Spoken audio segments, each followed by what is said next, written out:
Olá, eu fazendo mais um vidinho aqui para falar de uma coisa que sempre eu quis falar e tive muito cuidado, sobre corrupção eleitoral. Nós temos uma eleição, né?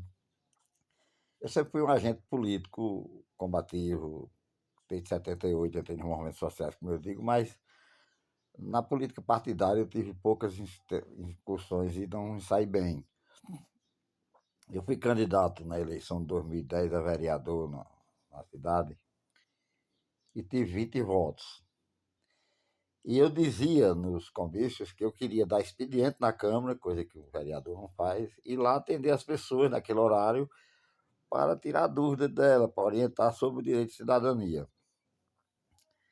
E aí, quando eu cheguei numa casa lá de um cidadão de bem, um agricultor, ele perguntou a mim quanto é que eu ia dar a ele. Aí eu fui inventar dizer que não, que era crime, ele riu na minha cara assim. Disse: Não, doutor, aqui eu tenho uma boiadinha. Veio o que ele disse: Uma boiadinha de 6 votos, eu só voto em quem me der 800 conto. Diga aí. Eu pensei em parar, eu parei de ir nas casas, é claro, mas continuei dizendo tal. E interessante é que nessa boiadinha que ele disse, tem gente lá que é engajada e tal, e fala nas redes sociais e tal, mas eu sempre achei o voto muito importante.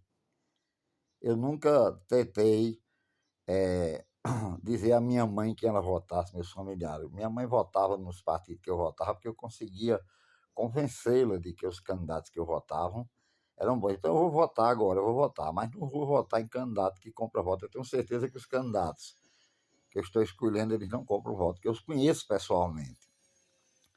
Mas aí teve outra cena que foi interessante. Eu estava lá em Caicó, do Zé Cabarrão, eu bebia nesse tempo, e aí passa um candidato a deputado estadual, que foi meu aluno, meu amigo, e quando ele me vê e tal, aí sim, rapaz, você mora lá naquela cidade, né? Eu digo, é. Ele me pergunta assim, na maior tranquilidade: Você acha que Fulano tem condições de me dar 500 votos? E eu só fiz dizer assim: Rapaz, ele sempre tem essa votação lá, não disse mais nada. O assessor dele disse: Se ele não vender a outro, dá os 500 votos a gente, 400 e pouco, tá bom. Então veja como é que funciona as campanhas eleitorais no Brasil. Mas o artigo 299 diz que constitui crime eleitoral. E o Código Eleitoral ele vai fazer 60 anos agora em julho. Ele foi publicado em 65, dia 15 de julho de 65. Veja o que é que diz o artigo 299 desse código. Ele diz assim: constitui crime eleitoral dar, ofertar, oferecer, receber, prometer qualquer vantagem em troca do voto. Não é só dinheiro. Então, se alguém chega e diz assim: vote em mim que eu arranjo um emprego para sua filha, esse voto já está bichado pela lei. Como eu estou do Estado Democrático de Direito, que é aquele onde a lei deve ser acima de todos, eu não consigo entender por que é que o TSE não faz uma propaganda com isso. E banalizar o crime no Brasil. A pessoa diz assim: eu não matei nem roubei, mas são 20 tantos crimes. Eleitoral, quando você vende, troca, promete, faz qualquer negócio com o seu voto, está caracterizado o crime do artigo 299 do Código Eleitoral, que você bota aí no Google para ver. Crimes eleitorais. Mas é assim que esse país funciona. E eu passei muito dessa fase de querer ser o paladino, tá denunciando ninguém. Eu apenas escolho meus candidatos, Marilu escolhe os dela, meus filhos escolhem os dele. Por quê? Porque quando eu fiz uma pós-graduação em Direito e Cidadania, baseado no artigo 5º, é garantido a todos, independentemente de pagamento de taxa, o direito de petição aos poderes públicos em defesa de direito contra a ilegalidade ou abuso de poder, eu me conscientizei disso. Então, para mim, o imposto que a gente paga, muita gente não tem noção, mas quando um mendigo consegue R$ 10 que ele vai comprar o comer, ele paga R$ 3, 3 e pouco de imposto, porque no Brasil o imposto é assim.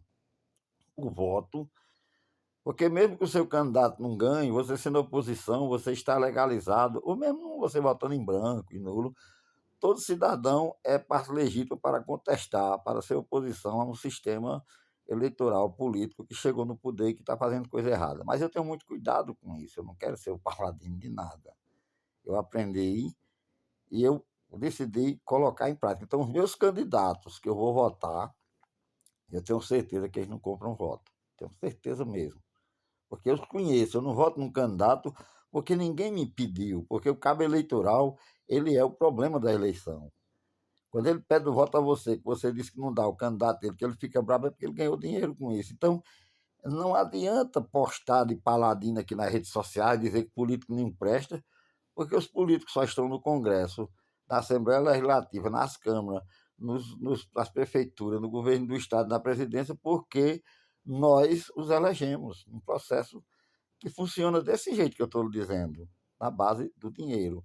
Aí você diz assim, e você vai fazer o quê? Eu não quero mudar o mundo, eu não quero ser influência, eu não quero que ninguém mude, eu só estou dizendo que eu, Adebal Ferreira, botei em prática. Está dando certo. Uma vez eu votei aqui, arranjei 188 votos para a Fátima aqui na Copa faz muito tempo. E ela veio aqui agradecer, numa caixa de som ali em cima.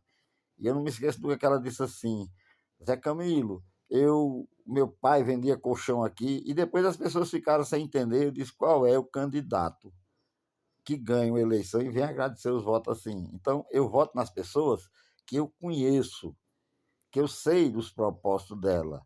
Meus candidatos são melhores do que os outros? Não, mas para mim são. Então esse vídeo é só para isso. Eu vou fazer um vídeo melhor, estou fazendo aqui um teste para mandar para um amigo meu ver o que é que ele diz e mostrar o texto a você. Então, muito cuidado quando for votar. O voto, o imposto, o direito à informação sem distorções e o livre-arbítrio. Esses são os pilares de qualquer democracia para mim, tá certo? Tá bom? Boa tarde.